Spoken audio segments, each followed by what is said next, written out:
तो एक mainly made virus इस फिल्म में पूरी दुनिया में फैल चुका था। तो हम इस वायरस के बारे में भी बात करेंगे कि आखिर ये कैसा इन्फेक्शन था जो इस फिल्म सीरीज में फैल चुका था। हम इस फिल्म के प्लॉट और इस वायरस को समझे उससे पहले हम ये जान लेते हैं कि आखिर इस फिल्म सीरीज में ऐसा क्या हुआ कि जिससे पूरी दुनिया तबाह हो गई। तो मेज रनर की इवेंट से लगभग 15 साल पहले एक ऐसा डिजास्टर आया जिसने ट्रॉपिक ऑफ कैंसर यानी कि कर्क रेखा और ट्रॉपिक ऑफ कैप्रिकॉर्न यानी कि मकर रेखा के बीच के एरिया को एक रेगिस्तान में बदल दिया, जिस एरिया को इस मूवी में स्कॉर्च के नाम से डिफाइन किया गया है। इस डिजास्टर ने पूरी ह्यूमन सिविलाइजेशन को तबाह कर दिया और आने वाली सदियों तक पृथ्वी के एनवायरनमेंट और क्लाइमेट को पूरी तरह से डिस्टर्ब कर दिया। और इस बड़े डिजास्टर का नाम था द सन फ्लेयर्स। सूरज की तल पर जब अचानक एक बड़ी सी एक्सप्लोसिव मैग्नेटिक एनर्जी रिलीज होती है तो उसे सन फ्लेयर्स या तो सोलर फ्लेयर्स कहा जाता है। सूरज की सरफेस पर बड़े बड़े मैग्नेटिक लूप्स होते हैं जिसे प्रोमिनेंसेस भी कहा जाता है। और जब ये मैग्नेटिक लूप्स एक दूसरे के संपर्क में आते हैं और जब वो नष्ट हो जाते हैं तो वो सूरज की सरफेस पर एक बड़ा सा एक्सप्लोजन करते हैं और उससे जो एनर्जी रिलीज होती है वो एक ही समय पर किए गए लाखों न्यूक्लियर वेपन्स के विस्फोट के बराबर होती है। इस मूवी में सन फ्लेयर्स की घटना के बारे में इतना ज्यादा तो नहीं बताया गया, पर यह माना गया था कि सन फ्लेयर्स एक पावरफुल CMS यानी कि कोरोनल मास इजेक्शन थे जो सूरज से रिलीज हुए थे। और इस फिल्म की घटनाओं से हम ये कह सकते हैं कि जब सन फ्लेयर्स पृथ्वी पर टकराई तब किसी को भी इस आने वाले डिजास्टर के बारे में पता ही नहीं था, जिससे इस नेचुरल डिजास्टर की वजह से बहुत सारे लोग मारे गए। जब सन फ्लेयर्स पृथ्वी पर टकराई तो उसने ट्रॉपिक ऑफ कैंसर और ट्रॉपिक ऑफ कैप्रिकॉर्न के बीच के एरिया जो कि इक्वेटर के नॉर्थर्न और साउथर्न एरिया में स्थित होता है वहां पे सोलर फ्लेयर्स डायरेक्ट इंपैक्ट हुई, जिससे कि उस रीजन में सोलर फ्लेयर्स की सबसे बड़ी तबाही आई। और तबाही के सिर्फ शुरुआती 15 मिनट्स में ही 4.5 बिलियन लोगों की मौत हो गई। इक्वेटर के नजदीक में जो भी शहर थे वो भी पूरी तरह से तबाह हो गए।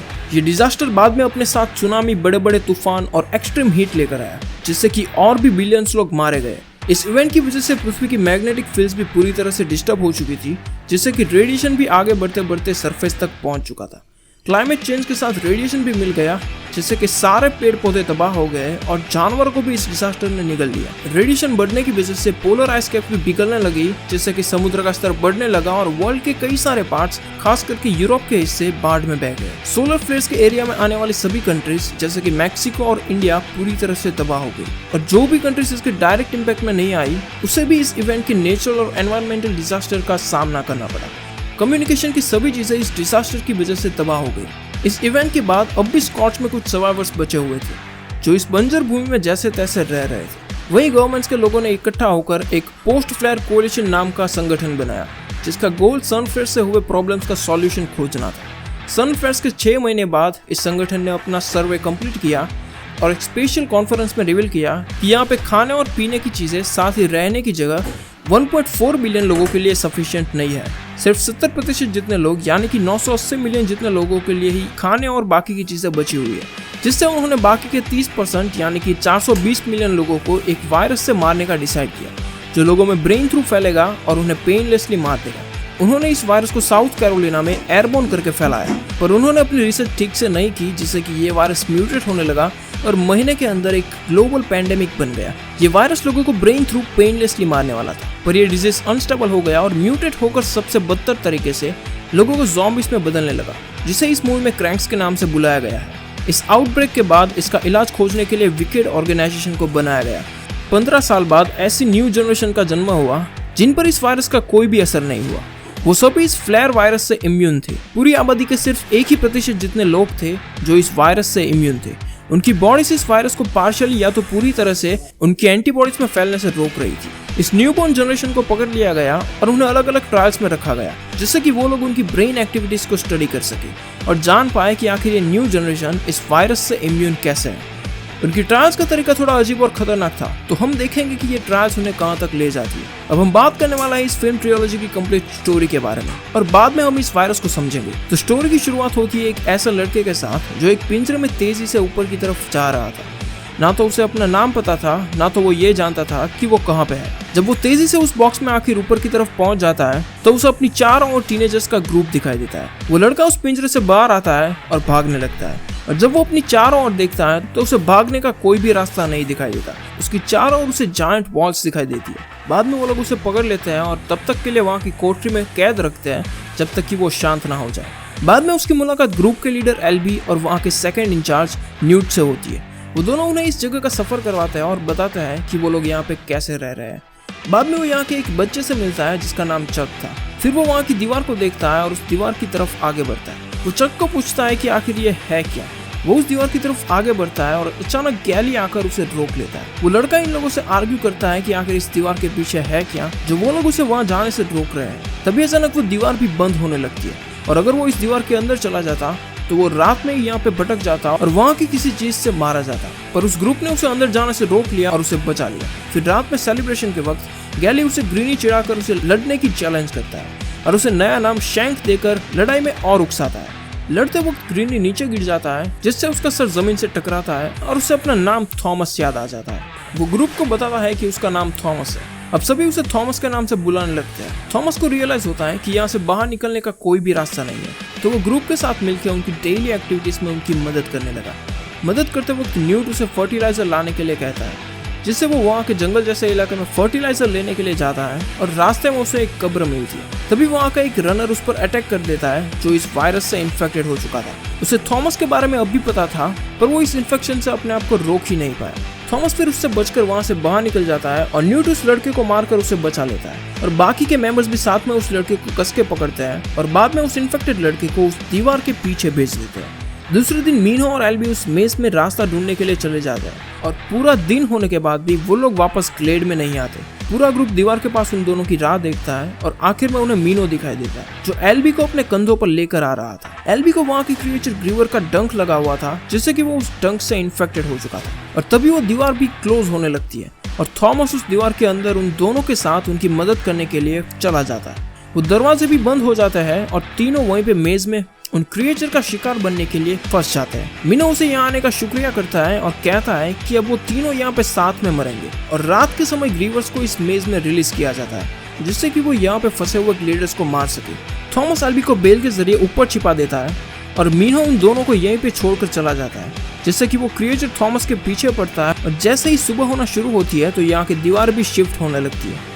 थॉमस उस ग्रीवर को इन दीवारों के बीच में मारने के लिए कामयाब हो जाता है और सुबह होते ही वो तीनों वहाँ से निकल जाते हैं, पर एल्बी की हालत बहुत ही खराब थी। बाद में वो लोग एक मीटिंग बुलाते हैं और गैली थॉमस को रूल्स ब्रेक करने के लिए पनिशमेंट देने का सोचता है, पर न्यूट और बाकी के लोग इससे सहमत नहीं थे क्योंकि वो एल्बी और मीनो को बचाने के लिए ही वहाँ पे अंदर गया था। उनकी डिस्कशन चलती रहती है और अचानक एलिवेटर वापस किसी को लेकर आता है जिसमें एक लड़की थी जिसका नाम टेरिसा था और उसके हाथ में एक नोट थी जिसमें लिखा था कि ये आखिरी है, जिसे वो लोग समझ नहीं पाते क्योंकि एलिवेटर से कोई ना कोई 1 महीने के बाद आ ही जाता और उसके साथ कुछ जरूरी सामान भी नहीं पहुंचा था। वो लड़की होश में आती है और थॉमस का नाम लेकर फिर से बेहोश हो जाती है। वो सभी वापस वहाँ पे मेज में ग्रीवर को देखने के लिए जाते हैं और उन्हें वहाँ पे पता चलता है कि उस क्रिएचर का आधा हिस्सा मैकेनिकल और बाकी का हिस्सा फ्लैश से बना हुआ था। उस क्रिएचर के हाथ से जब वो लोग उसका डंक निकालते हैं तो उन्हें एक डिवाइस मिलती है जिसमें नंबर 7 लिखा हुआ था। अब थॉमस की पनिशमेंट ये थी कि वो रनर्स के साथ रास्ता खोजने के लिए उनके साथ जाएगा। तो अब थॉमस का सिलेक्शन रनर्स में हो चुका है। मीनो फिर उसे वहाँ ले जाता है जहाँ उसने इस मेज का पूरा मॉडल बनाया हुआ था। मीनो ने इस पूरे मेज को घूम लिया था, उसे मेज की हर कड़ी मालूम थी, पर उसे वहाँ से बाहर निकलने का रास्ता ही नहीं मिला और दोनों कंक्लूड करते हैं कि मेज में एक डिफाइनेट एरिया है जहाँ से सभी ग्रीवर्स आ रहे थे और जिन्हें नंबर 7 एक्टिव कर रहा था। तभी टेरिसा भी होश में आ जाती है और उसे अपनी यादों में थॉमस दिखाई देता है। तो इन दोनों के बीच में कुछ लव इंटरेस्ट जैसा चल रहा था, तो थॉमस उसे शांत करता है और दोनों फिर एक दूसरे से बातचीत करते हैं कि आखिर वो लोग यहाँ पे क्यों हैं और उनका मकसद क्या है। फिर गैली थॉमस को रूल्स ब्रेक करने के लिए और वहाँ की शांति भंग करने के लिए वहाँ की जेल में डाल देता है। अगली सुबह मीनो और थॉमस वापस मेज में एरिया 7 ढूंढने के लिए निकल जाते हैं और उस डिवाइस को भी वो लोग साथ में ले लेते हैं। वो लोग एरिया 7 को ढूंढ लेते और उन्हें वहाँ पे एक डोर मिलता है जिसमें एक स्कैनर था जो उन्हें स्कैन कर लेता है और जिससे वहाँ की मुसीबत भी शुरू हो जाती है। मेज के सारे दरवाजे बंद होना शुरू हो जाते हैं और वो जैसे तैसे वहाँ से बचकर वापस ग्लेड तक पहुँच जाते हैं और टेरिसा के पॉकेट में जो इंजेक्शन था वो एल्बी पर काम कर जाता है, जिससे कि एल्बी भी होश में आ जाता है और उसकी मेमोरीज भी वापस आ जाती है और उसे पता चल जाता है कि वो लोग मेज से बाहर नहीं निकल पाएंगे क्योंकि वो लोग उन्हें यहाँ से जाने ही नहीं देंगे। तभी रात होने के बावजूद भी दीवार के दरवाजे बंद ही नहीं हो रहे थे, जिससे कि वो सभी डरने लगते हैं क्योंकि अब ग्रीवर्स के लिए भी ये रास्ता साफ हो गया है, तो वो ग्रीवर्स यहाँ पे आ सकते हैं और उन बच्चों को मार सकते हैं। तभी वहाँ की दूसरी दीवारों का दरवाजा भी खुलने लगता है। दरवाजा खुलने की वजह से ग्रीवर्स उन पर अटैक कर देते हैं और कई ग्लेडर्स को मार देते हैं। बचे हुए ग्लेडर्स वहाँ की बड़ी कोठरी में पहुंच जाते हैं। तभी अचानक एक ग्रीवर चक को पकड़ लेता है और एल्बी चक को बचा लेता है, पर एल्बी उस ग्रीवर द्वारा मारा जाता है। फिर थॉमस कहता है कि उसे सब कुछ याद करना पड़ेगा जिससे कि वो जान पाए कि वो आखिर यहाँ क्यों है। और ये सोचकर थॉमस अपने आप को उस ग्रीवर का डंक मार लेता है जिससे कि वो उस सिरिंज को ले सके और उसे सब कुछ याद आ जाए। और आखिर उसे सब कुछ याद आ ही जाता है। उसे अपनी यादों में दिखता है कि वो एक कंपनी के लिए काम करता था जिन्होंने उसे यहाँ पे भेजा, और वो समझ जाता है कि उन्हें यहाँ से बाहर निकलना ही होगा। पर एल भी अब नहीं रहा, तो अब उसके बाद यहाँ का इंचार्ज गैली है, और जो पहले से ही थॉमस पर भरोसा नहीं कर रहा था। तो थॉमस अपना ग्रुप लेकर यहाँ से बाहर निकलने के लिए आगे बढ़ता है और गैली अपने ग्रुप के साथ यहीं पे रहता है। थॉमस और उसका ग्रुप एरिया 7 तक पहुंच जाते हैं और उनका सामना वहाँ के कुछ ग्रीवर्स से होता है, जिससे कुछ लड़के वहाँ पे मारे जाते हैं और आखिर में उन्हें बाहर निकलने का रास्ता मिल ही जाता है। वो लोग कोड के जरिए वहाँ से बाहर निकलते हैं और एक लैब तक पहुँचते हैं, और उन्हें डॉक्टर एमा पेज की वीडियो से पता चलता है कि कैसे सूरज ने इस दुनिया को तबाह कर दिया और एक वायरस इस दुनिया में फैल गया। उस डॉक्टर से उन्हें पता चलता है कि वो सभी इस डिजीज से इम्यून थे और वो लोग ही इस महामारी को रोक सकते हैं, और इसीलिए उन्हें इन टेस्ट का सब्जेक्ट बनाया गया।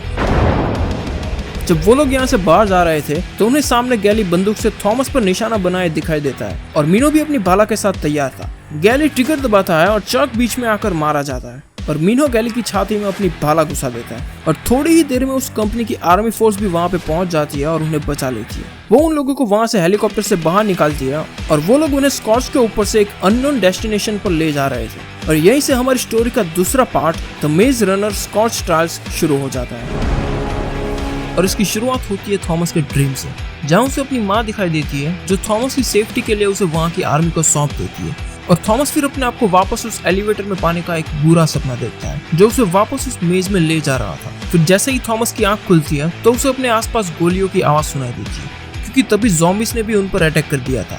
बाकी के सोल्जर्स उनकी मदद करने के लिए आ जाते हैं और उन्हें सुरक्षित एक फैसिलिटी के अंदर ले जाते हैं जिसे विकेट के असिस्टेंट डायरेक्टर मिस्टर जैनसन चला रहे थे। मिस्टर जैनसन उन बच्चों का स्वागत करते हैं और उन्हें कहता है कि वो सभी यहाँ पे सेफ है और उन्हें विकेट से बचा लिया गया है, उन्हें यहाँ घबराने की जरूरत नहीं है। साथ ही उन्हें यह भी पता चलता है कि यहाँ पे दूसरे टीनेजर्स के ग्रुप्स भी है जिन्हें बाकी की मेज से बचा लिया गया था।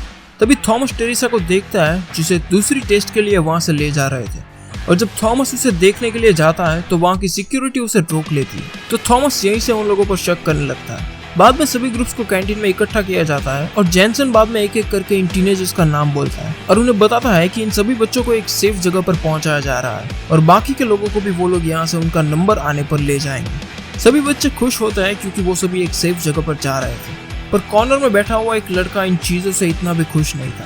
उसका नाम एरिस था और उसे लग रहा था कि यहाँ पे जरूर कुछ अजीब हो रहा है जो वो लोग उन्हें बता नहीं रहे। उसी रात वो लड़का वेंट के जरिए थॉमस के बेड तक पहुंच जाता है और थॉमस को वेंट में ले जाकर उसे दिखाता है कि आखिर यहाँ पे क्या चल रहा है। थॉमस देखता है कि जिन लोगों को बुलाया गया था उनकी बॉडीज पैक करके किसी रूम में पहुंचाई जा रही थी। उनकी बॉडीज पर एक डिवाइस थी जो बता रही थी कि वो लोग अब भी जिंदा है, पर जहाँ उन्हें ट्रांसपोर्ट किया जा रहा था वो जगह उनके लिए सेफ नहीं थी। तो थॉमस को अब पता लगाना है कि आखिर वो लोग उनके साथ क्या करना चाहते हैं। तो वो कैंटीन में सिक्योरिटी गार्ड के साथ पंगा लेता है और उसका सिक्योरिटी कार्ड उसकी पॉकेट से चुरा लेता है। तभी जैनसन भी वहाँ आकर उन्हें रोक लेता है और थॉमस और उसकी क्रू को वापस कमरे में बंद कर देता है।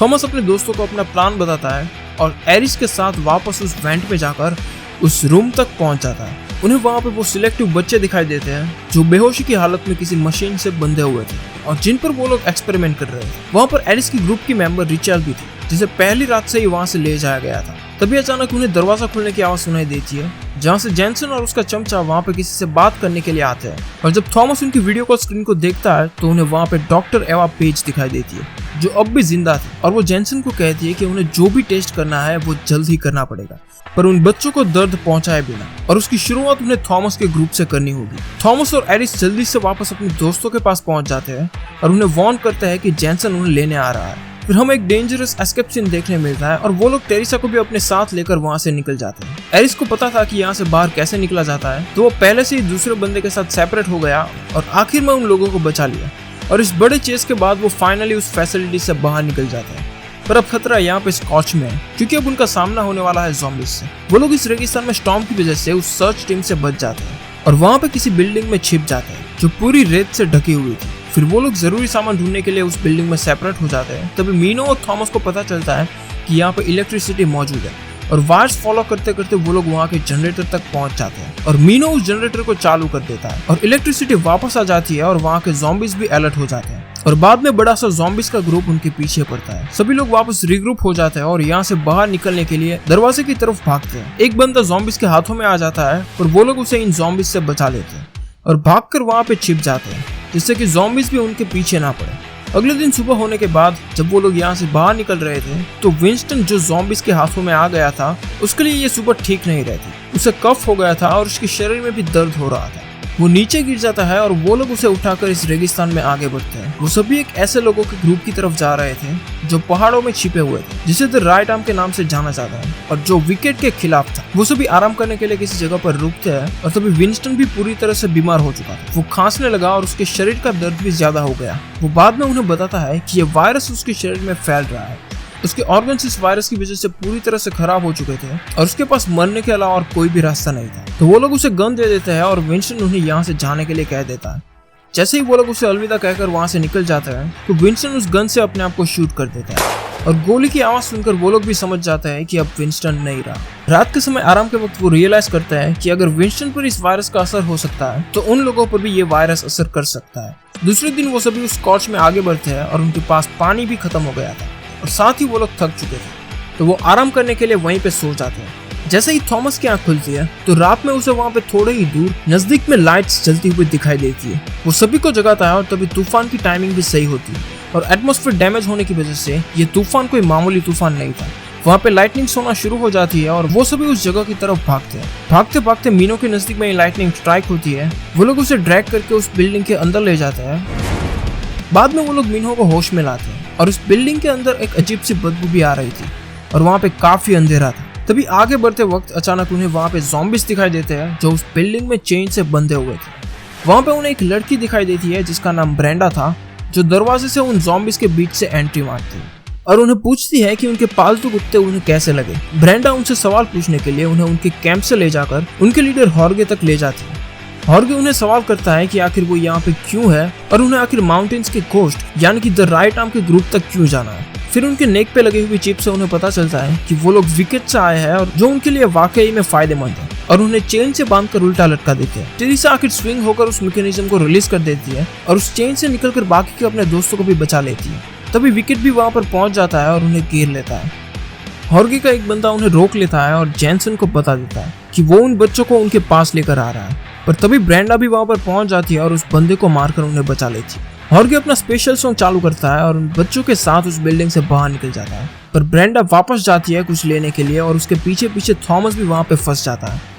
हॉर्गे का स्पेशल म्यूजिक जारी रहता है और ब्रेंडा थॉमस के साथ भागने के रास्ते तक जाती है। म्यूजिक जारी रहता है और विकेट की टीम थॉमस और ब्रेंडा के पीछे पड़ती है और उनके ऊपर शूटिंग करना शुरू कर देती है। जैसे ही वो स्पेशल सॉन्ग रुकता है तो बिल्डिंग के अंदर एक्सप्लोजन होना शुरू हो जाता है। वो दोनों कैसे भी करके उस धमाके से बच जाते हैं और वहाँ के सीवर सिस्टम में पहुंच जाते हैं। सीवर सिस्टम से जब वो लोग गुजरते हैं तो उन्हें दीवार पर किसी चीज की बहुत सारी ब्रांचेस दिखाई देती है जिसमें कई सारे ज़ॉम्बीज उस अजीब ब्रांचेस में सोए हुए थे। तभी वहाँ पे एक ज़ॉम्बी जाग जाता है और चूहे को पकड़कर खा जाता है जिससे बाकी के ज़ॉम्बीज भी जाग जाते हैं और इन ज़ॉम्बीज का झुंड थॉमस और ब्रेंडा के पीछे पड़ता है। वो उस सीवर से बाहर निकलकर एक बिल्डिंग तक पहुंचता है जो काफी ऊंचाई पर थी और किसी बिल्डिंग के सपोर्ट से वहाँ पे एंगल पे खड़ी हुई थी। ब्रेंडा उस बिल्डिंग के ग्लास पर गिरती है जिससे उस ग्लास पर थोड़ी सी क्रैक हो जाती है। तभी एक ज़ॉम्बी भी वहाँ पर पहुंच जाता है और ब्रेंडा को पकड़ लेता है पर थॉमस उस ग्लास को तोड़कर ब्रेंडा को बचा लेता है जिससे वो ज़ॉम्बी भी मारा जाता है। दोनों वहाँ से बाहर निकलकर उस टूटे हुए सिटी से गुजरते हैं। वहाँ पे उन्हें कुछ सर्वाइवर्स मिलते हैं और वो वहाँ पे किसी पार्टी में पहुँच जाते हैं। उस पार्टी का ओनर मार्कस उन्हें नशीली ड्रिंक पिलाता है और उन्हें पार्टी के अंदर भेजता है। पार्टी खत्म होने के बाद थॉमस और ब्रेंडा जब अपनी आंख खोलते हैं तो उन्हें वहाँ पे अपने बाकी के साथी दिखाई देते हैं जिन्होंने वहाँ पर पहुंचकर इन दोनों को बचा लिया था। मार्कस पहले राइट आर्म के साथ था पर अब उसने अपनी साइड बदल ली और इम्यून बच्चों को नशीले ड्रिंक पिलाकर बाद में उन्हें विकेट को बेच देता। हॉर्गे उससे माउंटेन में राइट आर्म का लोकेशन जान लेता है और उसकी कार लेकर वो सभी उस माउंटेन की तरफ आगे बढ़ते हैं पर बीच में रोड ब्लॉक होने की वजह से उन्हें आगे पैदल जाना पड़ता है और वो लोग राइट आर्म को खोजे उससे पहले ही राइट आर्म उन्हें खोज लेता है और तभी राइट आर्म की उन दोनों लड़कियों को पता चलता है कि एरिस भी उस ग्रुप में शामिल है जो कभी मेज में उनके साथ था और वो दोनों अपने बाकी के लोगों को कह देती है कि ये लोग उनके लिए थ्रेट नहीं है। बाद में वो सभी राइट आर्म के बेस तक पहुंचते हैं और तभी ब्रेंडा भी उस इन्फेक्शन की वजह से होश खोकर नीचे गिर जाती है। तभी विकेट की फॉर्मर साइंटिस्ट मैरी वहाँ पे आ जाती है और थॉमस को बताती है कि वो उसे जानती है और ब्रेंडा का इलाज वो कर सकती है। उसके पास एक कंपाउंड था जिसमें वो थॉमस का ब्लड सैंपल मिला देती है और ब्रेंडा को इंजेक्शन दे देती है। मैरी थॉमस को कहती है कि तुम जैसे इम्यून्स बच्चों के दिमाग में एक एंजाइम प्रोड्यूस होता है जो इस वायरस को फैलने से रोकता है, पर बड़े बुजुर्ग लोगों के अंदर ये प्रोड्यूस नहीं होता। तभी टेरेसा भी छिपकर उनकी बातें सुन रही थी। बाद में थॉमस उससे मिलने जाता है और टेरेसा उसे अपनी कहानी बताती है और कहती है कि वो समझे कि आखिर उसने ये क्यों किया। विकेट वहाँ पे पहुंच जाती है और टेरेसा थॉमस को उनसे ना लड़ने के लिए कहती है। राइट आर्म और विकेट के बीच में एक बड़ा बैटल होता है और जिसमें जैनसन डॉक्टर मैरी को मार देता है जिसे इस वायरस का इलाज पता था। ब्रेंडा और हॉर्गे बाद में विकेट पर अटैक करते हैं और बाकी के लोगों को बचा लेते हैं। वो सभी विकेट पर अटैक कर देते हैं और विकेट को वहां से बाहर निकलते हैं, पर विकेट मीनो को कैप्चर कर लेता है। थॉमस फिर एमा पेज को मारने की कसम खाता है और राइट आर्म भी रीग्रुप होकर मीनो को बचाने के लिए आगे बढ़ते हैं, जो हमें ले जाता है इस फिल्म के तीसरे पार्ट द डेथ क्योर की तरफ। विकेट के अटैक के बाद थॉमस और उसका ग्रुप मीनो को ट्रैक करता है। एक ट्रांसपोर्ट ट्रेन जो मीनो और बाकी के बच्चों को कैद करके वहां से ले जा रही थी। थॉमस और उसका ग्रुप ट्रेन कार्ड्स को अलग करने में कामयाब हो जाता है और विकेट की आर्मी से फाइट करके उस कंटेनर को एयरक्राफ्ट की मदद से वहां से छुड़ा लेते हैं। जब वो कंटेनर शिपिंग पोर्ट तक पहुंच जाता है और जब वो लोग उसे चेक करते हैं तो उन्हें पता चलता है कि मीनो उस कंटेनर में नहीं था, वो कंटेनर दूसरे बच्चों से भरा हुआ था। फिर द राइट आर्म उन बच्चों को इकट्ठा करता है और उन्हें बताता है कि वो लोग इस जहाज को पहले ठीक करेंगे और बाद में विकेट और यहाँ से बहुत दूर चले जाएंगे, क्योंकि विकेट को उन बच्चों की कोई परवाह नहीं है और अगर होती तो वो डॉक्टर मैरी को नहीं मारते जो इस वायरस के इलाज तक पहुंच चुकी थी, वो भी इन बच्चों को तकलीफ पहुंचाए बिना। बाद में वो डिस्कस करता है कि वो लोग कैसे मीनो को वहां से बाहर निकालेंगे। अगर उन्हें मीनो को वहां से बाहर निकालना है तो पहले उन्हें सिक्योरिटी फोर्सेस को संभालना पड़ेगा और इस एक बच्चे के लिए वो लोग बाकी के सभी बच्चों को तकलीफ में नहीं डाल सकते। तभी उसी रात वहाँ पे विकेट की स्कैनिंग यूनिट उस लोकेशन तक पहुंच जाती है जिससे कि उन्हें पूरे कैंप का पावर शट डाउन करना पड़ता है ताकि विकेट के लोग उन्हें ट्रैक ना कर पाए। दूसरी तरफ विकेट की लैब में वो लोग मीनो को एक इल्यूजन दिखाकर उसे टेस्ट कर रहे थे। उस इल्यूजन में मीनो वापस क्लेड में पहुंच जाता है और एक ग्रीवर उसके पीछे पड़ता है, जबकि रियलिटी में वो लोग उसकी ब्रेन एक्टिविटीज को स्टडी कर रहे थे। थॉमस, न्यूट और फ्राइपन के साथ मीनो को बचाने के लिए वहां से निकल जाते हैं जो एक आखिरी शहर में फंसा हुआ था। तीनों शहर से गुजरते हुए एक टनल तक पहुंचते हैं और टनल के अंदर एक ज़ॉम्बी उनके रास्ते में आता है और एक लड़की जो उनसे मदद मांगती है। तभी बाकी के ज़ॉम्बीज भी उनकी कार पर अटैक कर देते हैं और पूरा ज़ॉम्बीज का झुंड उनके पीछे पड़ता है। वो कार को ड्राइव करते हैं और वहां से बाहर निकलने की कोशिश करते हैं, पर बीच में उनकी कार किसी चीज से टकराकर पलटी खा जाती है और वो सभी ज़ॉम्बीज उनके पीछे पड़ते हैं। पर आखिरी समय में हॉर्गे और ब्रेंडा कार के साथ वहां पर पहुंच जाते हैं और उन्हें बचा लेते हैं। उस टनल से बाहर निकलकर हॉर्गे थॉमस को बताता है कि ये आखिरी सिक्योरिटी चेक पॉइंट था और अगर यहाँ पे उन्हें ज़ॉम्बीज मिले हैं तो वो सिटी भी सुरक्षित नहीं है। पर जब वो दूर से उस सिटी को देखते हैं तो गवर्नमेंट ने उस सिटी को बचाने के लिए उसकी चारों ओर जायंट वॉल्स बनाई हुई थी। विकेट के मेंबर्स वहाँ पे इस वायरस का क्योर खोज रहे थे, पर वायरस म्यूटेट होने की वजह से इसका इलाज ढूंढना काफी डिफिकल्ट था। प्लस इन्फेक्शन 300% जितना ज्यादा बढ़ चुका था और दीवार के बाहर के लोगों को सिटी के अंदर नहीं आने देते थे, जिससे कि वो बाहर के लोग और सिटी की गवर्नमेंट के बीच में स्ट्राइक चल रही थी। तभी सिक्योरिटी ड्रोन्स भी वहां पे थॉमस को ट्रैक कर लेते हैं और जैनसन उन पर अटैक करने के लिए अपने सिक्योरिटी स्टाफ को कह देता है। वो लोग मशीन गन से उन पर अटैक कर देते हैं, जिससे कि वहां पे जो भी लोग स्ट्राइक कर रहे थे वो वहां से भागते हैं और बाहर के सोल्जर्स थॉमस और उसके ग्रुप को पकड़ लेते हैं। फिर पता चलता है कि उस ग्रुप में गैली भी था जो अब भी जिंदा था और उन्हें बताता है कि उन लोगों ने उसे वहां पे मरने के लिए छोड़ दिया था, पर वो उस इन्फेक्शन और घाव से रिकवर हो गया और वो उन्हें मीनो तक पहुंचा सकता है। थॉमस गुस्से में उसे पंच मार देता है क्योंकि उसकी वजह से ही चक मारा गया था। फिर गैली उन्हें उनके बॉस लॉरेंस के पास ले जाता है, जो कि इस इन्फेक्शन का पूरी तरह से शिकार नहीं बना था, पर उसका फेस इस इन्फेक्शन की वजह से खराब हो चुका था। थॉमस उससे डील करता है कि अगर वो उनकी मदद करेगा तो थॉमस उन्हें बदला लेने के लिए टाइम देगा। फिर थॉमस और न्यूट गैली के साथ वहाँ की सीवर सिस्टम से उस सिटी तक पहुँचते हैं, जो कि बहुत ही लंबा और गंदा रास्ता था। टेरेसा अपने नए कंपाउंड को चेक कर रही थी कि जिससे कि वो उस वायरस का इलाज खोज पाए। वो एक इन्फेक्टेड बच्ची पर अपना कंपाउंड टेस्ट करती है और वो कंपाउंड सक्सेसफुल रहता है। वो लड़की ठीक हो जाती है और टेरेसा से बात करने लगती है। बाद में थॉमस, न्यूट और गैली उस बिल्डिंग में टेरेसा को लोकेट करते हैं और रियलाइज करते हैं कि बिल्डिंग के अंदर जाने का रास्ता सिर्फ टेरेसा ही है, क्योंकि थॉमस और टेरेसा के बीच में प्यार का चक्कर चल रहा था। पर टेरेसा ने उन लोगों को धोखा दिया था। तो न्यूट थॉमस पर गुस्सा हो जाता है और थॉमस को गुस्से में कहने लगता है कि उसे आखिर टेरेसा की इतनी फिक्र क्यों है, जबकि उसी ने मीनो को पकड़वाया था। फिर न्यूट शांत हो जाता है और बाद में थॉमस को अपना इन्फेक्शन दिखाता है और इसकी यंग एज होने की वजह से ही वो वायरस उसके शरीर में धीरे धीरे फैल रहा था। दूसरी तरफ मीनो टेरेसा पर गुस्से में अटैक कर देता है और टेबल से कोई चीज अपने साथ ले लेता है और तभी टेरेसा को वापस उस मेडिकल लैब में बुलाया जाता है, जहाँ पे वो लड़की जिसे टेरेसा ने इंजेक्शन दिया था उस पर फिर से उस वायरस का असर होने लगा था और इस बार वो इन्फेक्शन पिछली बार से भी ज्यादा तेजी से फैला, जिससे कि उसका वो इंजेक्शन भी फेल रहा। फिर टेरेसा अपने काम से वापस आती है और उसे रास्ते में थॉमस दिखाई देता है। वो थॉमस को चेस करती है और थॉमस का ग्रुप बाद में उसे किडनैप कर लेता है। दूसरी तरफ डॉक्टर एवा पेज हार चुकी थी क्योंकि ये वायरस उन दीवारों के अंदर भी एयरबोर्न होकर फैल चुका था और बचे हुए इम्यून्स भी सभी को नहीं बचा सकते। टेरेसा थॉमस और बाकियों के नेक में लगी हुई चिप को निकाल देती है जिससे कि वो लोग उस बिल्डिंग में आसानी से जा सके और नोटिस करती है कि ब्रेंडा अब भी जिंदा थी, जिसे वो सीरम दिया गया था जिसमें थॉमस का ब्लड था। तो टेरेसा रियलाइज करती है कि अब भी इस वायरस का इलाज हो सकता है। न्यूट और थॉमस टेरेसा के साथ विकेट के अंदर पहुंच जाते हैं और वहाँ के इम्यून्स को छुड़ा लेते हैं और ब्रेंडा उन बच्चों को बस में बिठाकर वहां से ले जाती है और क्रेन की मदद से उस बस को दीवार की दूसरी तरफ छोड़ देते हैं, जिससे कि वो सभी इम्यून बच्चे भी बच जाते हैं। उस बिल्डिंग के अंदर रास्ते में थॉमस को डॉक्टर एवा पेज दिखाई देती है, तो वो गन से उन्हें शूट करने ही वाला था कि जैनसन वहां पर आ जाता है और उनके पीछे पड़ता है। मीनो लैब में सिक्योरिटी को मारकर वहां से बाहर निकलता है और थॉमस और न्यूट को एक सोल्जर से बचा लेता है जो कि उनके रास्ते में आ चुका था। सिक्योरिटी उनके पीछे पड़ती है और तीनों वहां से भागकर किसी रूम में पहुंच जाते हैं और उस रूम का दरवाजा लॉक कर देते हैं। जैसे ही सिक्योरिटी वहां पे पहुंचती है तो वो तीनों उस बिल्डिंग से जंप करते हैं और नीचे पानी में गिर जाते हैं और तभी जैनसन सिर्फ देखता ही रहता है। पानी से बाहर आते वक्त गैली उन्हें बाकी की सिक्योरिटी से बचा लेता है और लॉरेंस अपने ट्रक के साथ एक बड़े एक्सप्लोजन से उस दीवार को तोड़ देता है और बाहर के लोग सिटी के अंदर पहुंच जाते हैं और एक मिनी वॉर शुरू हो जाता है। वहीं न्यूट की बॉडी में भी वो इन्फेक्शन पूरी तरह से फैल चुका था। मीनो उसके लिए सीरम लेने जाता है पर जब तक कि वो वापस आए तब तक बहुत ही देर हो चुकी थी।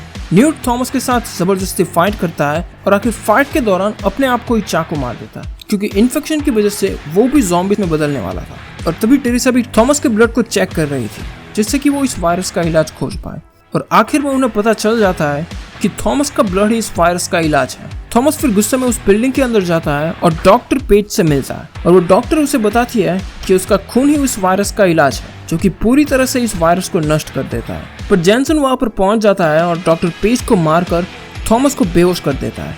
बाद में जैनसन उसे टेरेसा के पास ले जाता है और टेरेसा से सीरम ले लेता है। जैसे ही वो उस सीरम को इंजेक्ट करने वाला था कि टेरेसा पीछे से उस पर अटैक करती है और अपने साथ सीरम लेकर थॉमस को वहां से छुड़ा लेती है। पर जैनसन वापस खड़ा हो जाता है और टेरेसा पर अटैक कर देता है पर थॉमस जैनसन को मारने लगता है और टेरेसा और थॉमस वहां से निकलकर एक लैब तक पहुंच जाते हैं।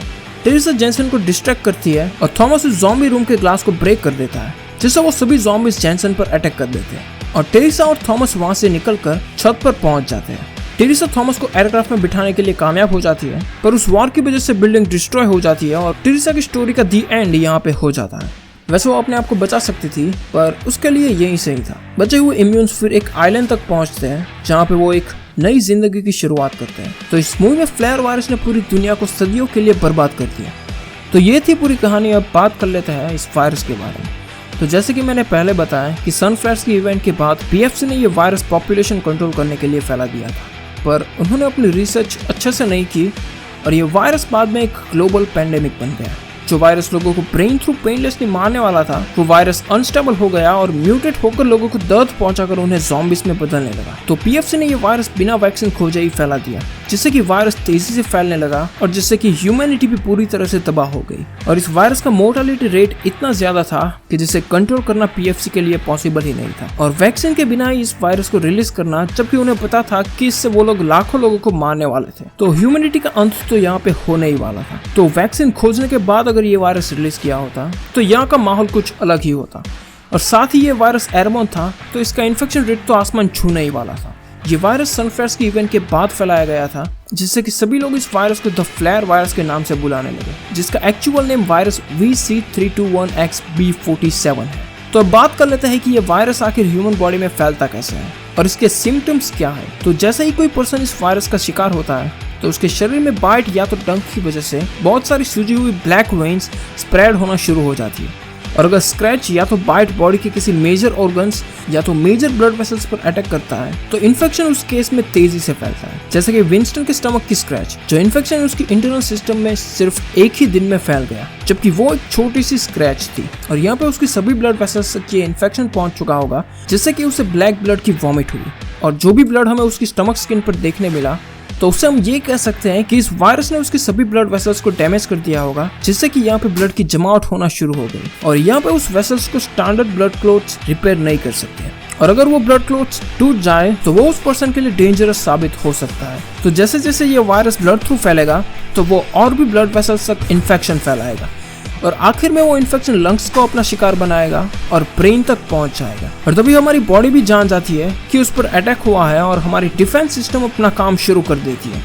बॉडी की इम्यून सिस्टम अपना काम शुरू कर देती है और यहाँ पे व्हाइट ब्लड सेल्स अटैक करना शुरू कर देते हैं पर खुद ही उस वायरस से इन्फेक्टेड हो जाता है। इन्फ्लेमेशन भी इन्फेक्शन को रोकने के लिए शुरू हो जाता है और जब ये इन्फेक्शन लंग्स तक पहुंच जाता है तो उस पर्सन को कफ होना शुरू हो जाता है और उस कफ में खून होने की वजह से उस पर्सन को निमोनिया भी हो जाता है। एज अ रिजल्ट उस पर्सन के ब्रेन में मेनिंजाइटिस यानी कि मस्तिष्क के ऊपरी लेयर में सूजन होना शुरू हो जाती है, जिससे कि इस इन्फेक्शन के अर्ली सिम्टम्स जैसे कि गुस्सा आना, इरिटेबिलिटी, नए टास्क को ना सीख पाना, बैलेंस की दिक्कत और शॉर्ट टर्म मेमोरी लॉस होने के सिम्टम्स दिखना शुरू हो जाते हैं, जो सभी मेनिंजेस के सूजन होने पर दिखाई देते हैं, जो ब्रेन को लेयर थ्रू कवर करता है। यूजुअली ब्लड ब्रेन बैरियर वहाँ पे पैथोजेंस को अंदर आने से रोकने के लिए होता है, पर ये वायरसेस पर्टिकुलरली बहुत ही स्मॉल होते हैं, जैसे कि वो आसानी से ब्रेन तक पहुँच जाते हैं। और जैसे ही वो वायरस वहाँ पे अटैक करना शुरू कर देते हैं तो इस वायरस के अर्ली सिम्टम्स जैसे कि involuntary facial movements, difficulty in balance और एग्रेशन जैसे सिम्टम्स दिखना शुरू हो जाते हैं और आखिर में माइंड और बॉडी का कनेक्शन ब्रेक हो जाता है। जब कोई पर्सन इस वायरस का शिकार होता है तो ये वायरस सिर्फ एक ही दिन में बड़े बुजुर्ग लोगों में और एक हफ्ते या तो एक महीने के अंदर जवान लोगों में फैलता है। जैसे ये वायरस न्यूरल फंक्शनलिटीज को रिड्यूस करता है तो अंत में वो ह्यूमन सेरेब्रम को डैमेज करना शुरू कर देता है, जो हमारे थॉट्स, इमोशंस और बाकी के अदर सेंसेस को कंट्रोल करता है। और इसके डैमेज होने की वजह से हैवी सिम्टम्स दिखना शुरू हो जाते हैं, जो इस वायरस को एडवांस स्टेज पर ले जाते हैं और muscle spasms, aggressive speech, auditory hallucinations, severe paranoia, dementia, sudden aggression और सेल्फ म्यूटिलेशन जैसे सिम्टम्स दिखना शुरू हो जाते हैं, जो कि सभी कॉमन सिम्टम्स हैं और इसे स्किज़ोफ्रेनिया की सोच से भी समझा जा सकता है। और वायरसेस पूरे ऑर्गन पर अटैक करते हैं और ब्रेन को डिग्रेड करना शुरू कर देते हैं और पूरे ब्रेन को डिग्रेड करने के बाद हम देख सकते हैं कि इसका ब्रेन के ऊपर क्या असर हो सकता है। वो पूरे ब्रेन को इस स्कल के अंदर मेल्ट कर देता है और ये वायरस पूरे ऑर्गन पर अटैक करना पसंद करता है, ना कि स्पेसिफिक एरिया पर। यहाँ पे इंस्टिंक्ट्स को टर्मिनेट नहीं किया जा सकता जब तक कि वो बॉडी अब भी काम कर रही हो और अंत में ये वायरस तब तक के लिए पूरे ऑर्गन्स को डिग्रेड करता है जब तक कि उस पर्सन के अंदर की ह्यूमैनिटी खत्म नहीं हो जाती, जिन्हें यहाँ पे द गॉन के नाम से डिफाइन किया गया है। मतलब कि जितने भी ह्यूमैनिटी उस पर्सन के अंदर थी वो अब जा चुकी है और जो भी पर्सन वहाँ पे था अब वो वहाँ पे नहीं रहा और वो सभी अपने आप को जिंदा रखने के लिए कुछ भी खा सकते हैं, जो हमने उस रैट के सीन में देखा था। और इन्फेक्शन के लास्ट स्टेज में पहुंचने के बाद उन ज़ॉम्बीज का बॉडी वेट भी इंक्रीज हो चुका होगा, जिससे कि वो सभी ज़ॉम्बीज वहाँ पे बैठे हुए थे जब तक कि वो किसी आवाज़ को अपने आसपास ना सुने। और अगर लंबे समय तक उन्हें खाना नहीं मिलेगा तो ये भी पॉसिबल है कि उनकी भूख की वजह से ही मौत हो जाए, या तो वो अपना खुद का फ्लैश खाने लगेंगे या तो एक दूसरे का, क्योंकि उनके अंदर सिर्फ उनका ब्रेन ही बचा हुआ है, तो उनकी फिजिकल बॉडी भी उनका भोजन बन सकती है। और जो भी लोग यहाँ पे पार्शियली इम्यून थे या तो उन्हें सीरम दी गई थी तो उनके अंदर ये वायरस फैलने में ज्यादा टाइम लगता है। हालांकि टेरेसा ने जो सीरम बनाई थी तो उस सीरम में 1 घंटे के बाद ही वो पर्सन ज़ॉम्बी में बदलने लगा। तीसरी मूवी में हमें जो गैली का बॉस लॉरेंस दिखाया गया था तो उसे देख कर ये कह सकते हैं कि उसे ये इन्फेक्शन थोड़े समय पहले ही लगा हुआ था और उसकी ये हालत को देखकर ये कह सकते हैं कि उसे ये सीरम थोड़ी देर से मिली होगी और उसकी स्किन भी पूरी तरह से इस वायरस की चपेट में आ चुकी थी और उसे पता था कि इस सीरम का असर बहुत देर तक नहीं चलने वाला और इसलिए एंड में उसने अपने आप को उस एक्सप्लोजन में मार दिया। अब आखिरी स्टेज के जो ज़ॉम्बीज थे तो उन ज़ॉम्बीज में हमें एक अजीब से वेन जैसे बॉडीज का ग्रोथ देखने मिला था। तो जब यह वायरस ह्यूमन सेल पर हावी हुआ होगा तो उसने डीएनए को इस हद तक बदल दिया कि जिससे उस सेल का जो मेन फंक्शन था वही पूरी तरह से चेंज हो गया होगा, जिससे कि हमें उन ज़ॉम्बीज की स्किन पर अजीब से वेन लाइक ग्रोथ्स देखने मिले। देखा जाए तो ह्यूमन सेल को बॉडी के बाहर जिंदा रखना पॉसिबल नहीं है, पर 1951 में हेनरिएटा लैक्स जिसे सर्विकल कैंसर हुआ था तो उस कैंसर के जो सेल्स थे वो आज भी जिंदा है। उसी साल हेनरिएटा लैक्स की उस कैंसर की वजह से मौत हो गई थी पर जो उस ट्यूमर के सेल्स थे वो आज भी साइंटिस्ट की लेबोरेटरीज में मौजूद है और उन सेल्स का डीएनए अल्टर होने की वजह से ही वो बॉडी के बाहर जिंदा रह पाए होंगे। और जो अजीब से वेन लाइक बोन्स हमें जो ज़ॉम्बीज की स्किन पे देखने मिले थे, तो उन्हें रियलिटी में ट्यूमर भी कहा जा सकता है, जो बॉडी के बाहर भी जिंदा रह सकते। और जो अजीब सी ब्रांचेस हमें दीवार पर देखने मिली थी, तो वो इसी ट्यूमर्स के ग्रोथ होंगे जो कि सिर्फ वहाँ की गटर लाइंस में ही हमें देखने मिले। और उन सेल्स की ग्रोथ के साथ उन्हें वहाँ पे ह्यूमन एनवायरनमेंट का मॉइस्चर भी मिल रहा होगा जिससे कि वो जिंदा रहे। अब हमने ये तो समझ लिया कि ये इन्फेक्शन कैसा था, पर जो इम्यून बच्चे थे तो आखिर वो सभी इस इन्फेक्शन का शिकार क्यों नहीं बने? तो उनके ब्रेन में एक एंजाइम प्रोड्यूस हो रहा था जिसकी कमी बाकी के एडल्ट्स में थी। तो जितने यंग उतने ही इस वायरस से सेफ। और अगर कोई न्यूबॉर्न बेबी इस वायरस से इन्फेक्ट हो तो वो इस वायरस से पूरी तरह से इम्यून होगी और ज्यादा समय तक सर्वाइव करेगी, पर बाकी के एडल्ट्स उतने समय तक सर्वाइव नहीं कर सकते। उन पर इस वायरस का असर जल्दी होगा। और दूसरी बात, क्या वो इम्यून बच्चे सिर्फ एंजाइम प्रोड्यूस होने तक ही उस वायरस से सेफ है? और इम्यून लोगों के लिए क्या उनका ब्रेन जब तक उस एंजाइम को प्रोड्यूस करे तब तक ही वो इस वायरस से बच सकते हैं? और क्या वो सभी सिर्फ एंजाइम प्रोड्यूस होने की वजह से ही सेफ है? तो एंजाइम के साथ उनके इम्यून सिस्टम पर भी ये डिपेंड करता है कि कब तक के लिए वो इस वायरस से लड़ पाएंगे। न्यूट भी यंग होने के बावजूद इस वायरस का शिकार हो गया था, जबकि उसने इस वायरस का सामना काफी लंबे समय तक किया और ब्रेंडा मैरी के इलाज की वजह से ही बच पाई। पर उसे भी यहाँ पे थॉमस के ब्लड की जरूरत पड़ी। तो सिर्फ एंजाइम ही नहीं था जो उन्हें बचा रहा था, पर उनके अंदर जो एंटीबॉडीज बन रही थी वही उन्हें बचा रही थी, और जिसके बारे में हमें बाद में थर्ड पार्ट में पता चला। और इसलिए जिन बच्चों के अंदर एंटीबॉडीज डेवलप हो रही थी वो इस वायरस से बचे रहे, जो कि यहाँ पे हमें बहुत ही रेयर केस में देखने मिला। जबकि बाकी के जो भी बच्चे थे वो एंजाइम प्रोड्यूस होने के बाद भी इस वायरस से बच नहीं पाए। थोड़े समय के बाद वो भी ज़ॉम्बीज में बदल गए। तो ये एंजाइम उन बच्चों को पार्शियल रेजिस्टेंस दे रहा था जिससे कि वो इस वायरस से बचे रहे, और जो एंटीबॉडीज को डेवलप कर सकते थे वो पूरी तरह से इस वायरस से इम्यून थे। और इसीलिए जो वैक्सीन विकेट ने बनाई थी वो सक्सेसफुल नहीं रही, क्योंकि उनकी रिसर्च में पहले वो एंजाइम था जो इस वायरस से लड़ रहा था, पर उन लोगों ने एंटीबॉडीज को कंसीडर नहीं किया और इसीलिए वो इस मैनली मेड वायरस का इलाज नहीं खोज पाए। तो ह्यूमैनिटी का इस ट्रियोलॉजी में पूरी तरह से बर्बाद होना लिखा ही था। मे बी आपने ये वीडियो स्किप करके देखा होगा, काफी लंबा था, तो यहीं तक था ये वीडियो। तो आई होप कि आपको ये वीडियो अच्छी लगी होगी। वीडियो अच्छी लगी हो तो लाइक करना ना भूलना। मिलते हैं अगली वीडियो में, तब तक के लिए पीस।